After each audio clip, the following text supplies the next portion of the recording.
JPR ZR16.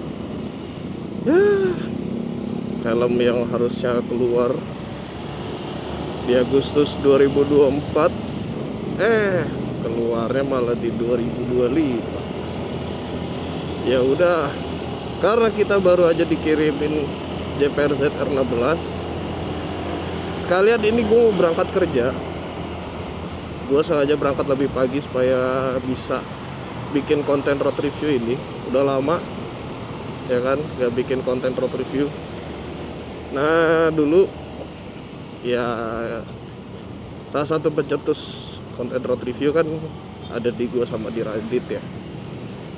Ya udah, mumpung ada JPR ini, kita mulai di tahun 2025 ini first road review pakai si JPR ZR16. Satu hal yang gimana ya? Ya oke lah, kita ngomongin harga dulu ya. Kalau kita ngomongin harga, kalau nggak salah ini sekitar 300 gitu. Gue lupa pastinya berapa, nanti gue tulis aja di bawah. Nah, dia harga segini tuh menurut gue udah merempet ke segmennya kayak GM King Ultra, King Fighter, terus GM G1, sama apalagi ya Halfest harga segitu. Ya paling kalau misalkan lawan yang ininya ya paling kayak Jitsu, ALV gitu-gitu kan. Tapi harga segitu tuh jujur ya, di kompetitornya tuh bisa kasih lebih gitu loh. Ya dari harga kita bicara kayak gitu. Terus kalau misalkan kita bicara masalah fitur di harga 300 ribuan, kalau kita compare sama yang gak usah jauh-jauh ya, GM G1 aja ya. GM G1 spoiler lebih pendek, GM G1 ZR16 ini lebih pendek, lebih panjang. Terus ya dua-duanya microlock, helm ini microlock. Jadi buat masalah kepraktisan udah nggak usah diraguin lagi, karena dua-dua helm ini emang diperuntukkan untuk helm daily gitu ya. Jadi dua-duanya makanya pakai kali pengujian yang microlock gitu, bukan yang quick release tapi ini microlock. Terus dua-duanya udah ada lubang buat slot intercom. Nah cuma memang GM G1 ini untuk di harga 300 ribuan dia emang kasih lebih banyak ya value-nya gitu kalau menurut gua. Dan jarak kuping sama si lubang intercomnya itu juga masih jauh. Sebenarnya kalau untuk GM G1 sih mereka nggak klaimnya bukan lubang intercom ya, tapi lebih ke ada lekukannya aja lah gitu. Kalau misalkan si JPR ZR16 ini ada lubang intercomnya, ada jelas banget. Cuma ini yang gue pakai size XL, which is satu tingkat di atas helm ukuran gue semestinya. Semestinya gue pakainya L. Nah, di sini gue pakai XL, kepres banget cuy helmnya. Gue nggak ngerti ya ini fittingnya, padahal fitting dari si RR15 itu udah enak banget cuy untuk di segmented kelas 200.000 atau 300.000 nya dari JPX. Tapi di ZR16 ini, wah kok gue nggak merasakan hal yang serupa nih. Jadi gue kayak nostalgia antara GM G1 sama GM King Fighter. GM G1 ekspektasi gue udah enak, gini. Loh kok di GM King Fighter malah ngerasanya gue kayak fittingnya downsize nih, downgrade nih gitu. Sama kayak juga si ZR16 ini gitu loh. Kok gue ngerasa kayak downgrade ya dibandingkan RR15, padahal RR15 tuh udah enak banget untuk di segmennya ya. Makanya waktu itu banyak yang orang tuh nyari dan helm itu sempet goib gitu loh. Jadi ini gue nggak pakai intercom aja nih itu, gue nggak pakai intercom aja. Ini kuping gue tuh udah ngepres sama UPS, gimana gue pakai intercom gitu loh. Terus sama ada beberapa hal lagi yang mesti gue highlight ke kalian. Gue nggak ngerti karena ini baru atau enggak. Ketika gue buka kacanya, nih ya, tuh. Menurut gue, ketika buka kaca, helm itu harusnya bukan memberikan efek kepala kita tuh jadi ikutan naik. Menurut gue, balik lagi. Karena ya kalau dari gue pribadi sih gue kurang nyaman. Terus yang perlu gue highlight, balik lagi, ini punya gue doang atau enggak? Kenapa pas punya gue, gagang kacamatanya tuh susah banget masuk, anjir. Ya memang di helm ini nggak ada informasi kalau helmnya tuh support glasses speed. At least gagang kacamata gue bisa masuk deh. Anjir, ini gue tadi pagi hampir setengah jam sendiri gue ngurusin gagang kacamata buat masuk ke sini nih. Ini kalau kalian lihat, gue pakai kacamatanya miring, anjir. Gue mentok sana sini, anjir. Gagang kacamata gue yang kiri. Karena kedua hal tadi, yang untuk kaca, makanya gue nggak nutup full.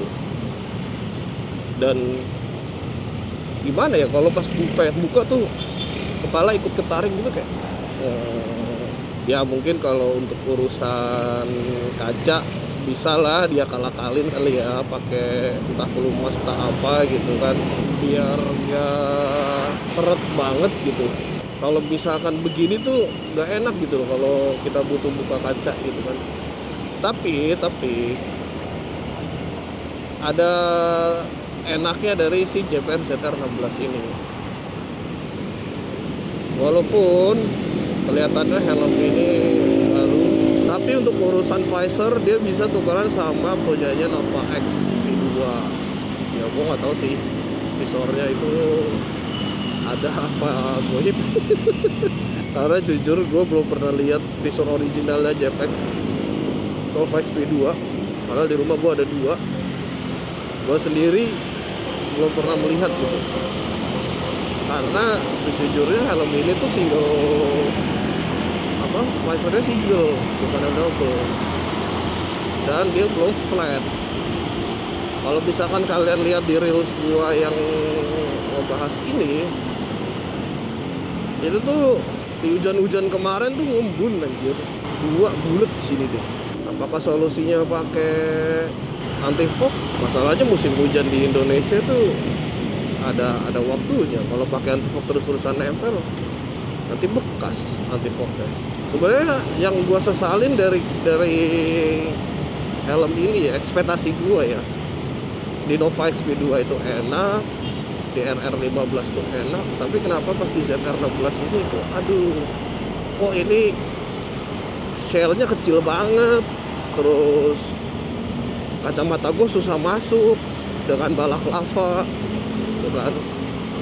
Terus ini space kuping gue sama si lubang intercom tuh deket banget. Ini gue nggak pakai intercom aja udah rasanya kayak deket banget, apalagi gue pakai intercom nanti. Terus kalau urusan sirkulasi udara, ya gue nggak ngerti sih kenapa lubang ventilasinya ditutupin kain. Nanti kalau ada kesempatan gue kasih lihat deh ke kalian. Terus masalah noise, nah ini yang menarik. Masalah noise menurut gue untuk di Halves ini cukup tinggi, di 55 sampai 60 km. Tapi gue nggak tahu kenapa harus pakai stopper gitu di sini. Masalah bobot dengan motor gua yang sekarang gua pakai Yamaha Grand Filano, menurut gua entah ya, mungkin karena helm ini ringan, jadi si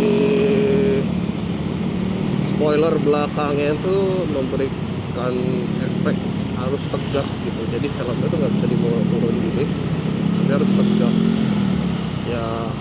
I mean, itu bagus sih. Cuman lebih enak lagi kalau misalkan kita pakai tuh nggak ada bobot depan belakang gitu.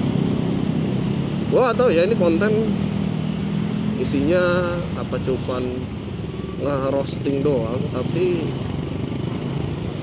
ya yang gua rasain ketika dipakai jalan gitu sih helmnya. Masa gua harus bohong? Kan enggak juga, gua pakai di jalan. Dan ini helm udah gue pakai hampir seminggu dari setelah dikirim, makanya baru berani bikin reviewnya. Kan tadi kalau gue bilang noise angin di 55 ya, apakah cukup mengganggu? Menurut gue enggak, normal. Cuman yang mengganggu ini aja nih, kacamata gue miring.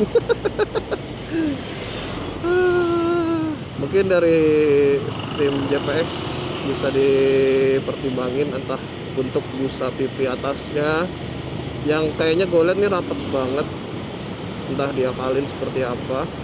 Cuma yang pasti kacamata gua ketika dipakai, gua gak ngerti ya helm-helm begini tuh kalau yang gak ada tackless speed kenapa harus di kuping sebelah kiri gitu. Always helm yang gue cobain di sebelah kiri pasti yang pusat, hampir semuanya. Ya udah, paling road review si JPR ZR16 ini seperti itu dulu. Nanti kalau ada kurang-kurang kalian tinggal komen aja. Jadi mungkin nanti bakal gue jawab di video terpisah tentang si JPR ZR16 ini. Jadi kalau dari kalian harga 299 ya? Ya berarti 300 dong, bukan 200 ya. Harga 300 ribuan. Kalian mending beli merek yang abal-abal atau mending beli yang pasti-pasti aja. Karena oh iya, mungkin ini informasi tambahan buat teman-teman yang belum tahu, JPX, JPR, JP itu satu grup. Tapi kalau JPN itu udah beda lagi ya. Jadi JPR ini di bawah naungannya JPX helmet. Oke, itu dulu dari gue Bang Semi ngebahas atau review si JPR ZR16 ini. Kita ketemu di helm selanjutnya. Kira-kira kalian mau gue bikin road review helm apa lagi? Coba tulis di kolom komen ya. See you, bye bye.